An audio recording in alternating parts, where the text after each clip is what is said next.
Good morning po sa inyong lahat. Good morning po, Father. Happy Easter. Happy Easter. Patiin natin ulit ang mga katabi natin. Happy Easter.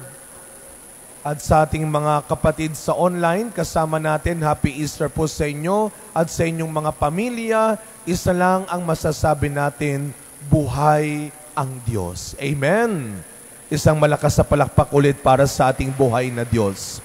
Na-miss din po natin yan, no? And Happy Easter po sa ating lahat. Na kaya lang sabi ko nga Happy Easter pero ang boses natin parang Biyernes Santo pa rin. Ano? Kasi hanggang hating gabi kami kanina because of our Easter Vigil. The night of all night, the vigil of all vigils. The mother of all vigils. Yun daw po ang pinakamahalagang sandali sa buhay nating mga Kristiyano. And this Sunday is the most important Sunday of all as Christians.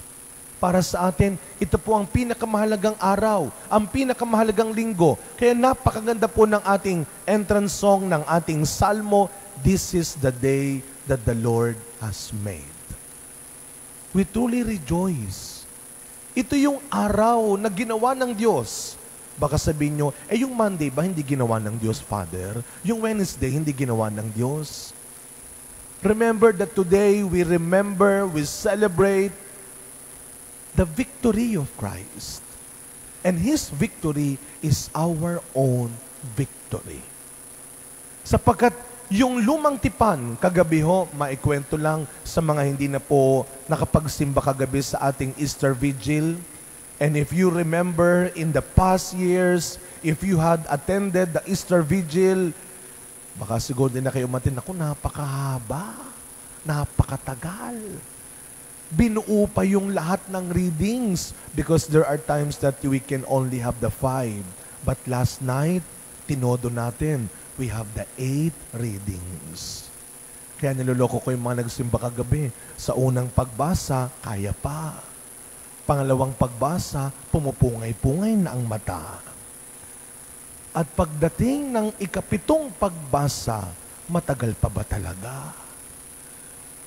But remember, yung pong mga binasa kagabi, these are the stories of our salvation. Pero hindi lang natin binalikan kung paano nagkamali, kung paano nagkasala, kung paano pinarusahan ang tao. But the readings that we had heard last night reminded us of our faithful God. He remained faithful to us. Hindi nagbago ang Diyos. Hindi binago ng kasalanan, ng kasamaan ng tao, ang pagmamahal ng Diyos sa mundo. Kaya nga, bago pinaalis ang tao sa paraiso, He had His promise. Kaya the Old Testament is what we call the promise of God. Sa lumang tipan, nangako ang Diyos that you will be mine again. Kaya meron tayong Maria. From the very beginning, bahagi na ng plano ng Diyos ang isang babaeng magdadalang tao na siyang magliligtas sa mundo.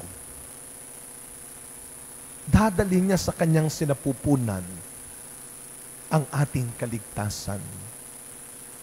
Kaya nga, kung meron man pong isang mensahe at biyaya, ang Pasko ng muling pagkabuhay sa atin, ito yung kagabing sinabi namin sa bawat isa na sana sabihin nyo rin ngayon sa bawat isa. Easter gift natin sa bawat isa.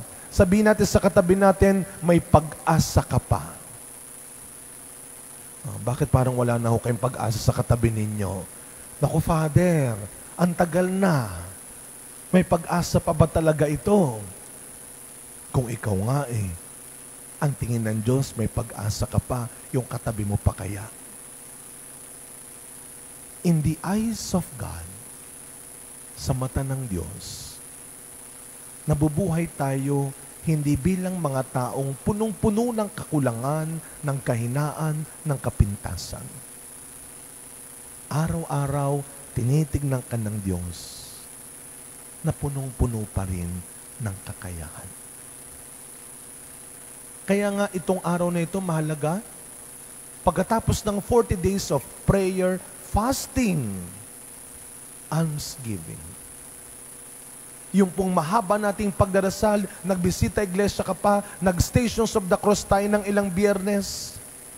Hindi ka kumain ng karne, hindi ka nag-soft drinks, hindi ka nag-Netflix, hindi ka muna nag-gadgets. Ang dami mong pinagtimpian. Kahit hirap ka, nagbigay ka sa ating hapag ni Maria. Nag-donate ka, nag-contribute ka. Lahat ng ginawa mong yon, hindi po mababaliwala. At huwag mo sanang baliwalain. Mawawala ng saysay yan kung babalikan mo pa rin ang dati mong kahinaan, kasamaan, kasalanan. Kaya anong sabi ng second reading natin? Kasabay ng muling pagkabuhay ni Kristo, kasabay ng pagtalo ni Kristo sa kadiliman, sa kasamaan, maging kamatayan, sana ikaw din. Ibangon mo lagi ang sarili mo, simulan mo lagi ang isang bagong umaga na nagsisikap, at least, try. Do not easily give in and give up. You persevere. Walang masasayang, walang mababaliwala sa lahat ng ginagawa mong pagsisikap, because one day, you will also have your resurrection day, where you will meet and you will be greeted by our risen Lord. And you will share in the kingdom of God. Kaya as we continue this celebration, after my homily, we will have the renewal of our baptismal vow. Sana ho, kapag ginawa natin yung pagsasariwa sa ating pangako nung bininyagan tayo, sana balikan natin. Sana palakasin natin. Sana muli nating ipahayag ng may mas matatag, ng may katapatan, ang pananampalataya natin kay Kristong muling nabuhay. Tinalo na niya ang kasamaan, ang kadiliman, at kamatayan.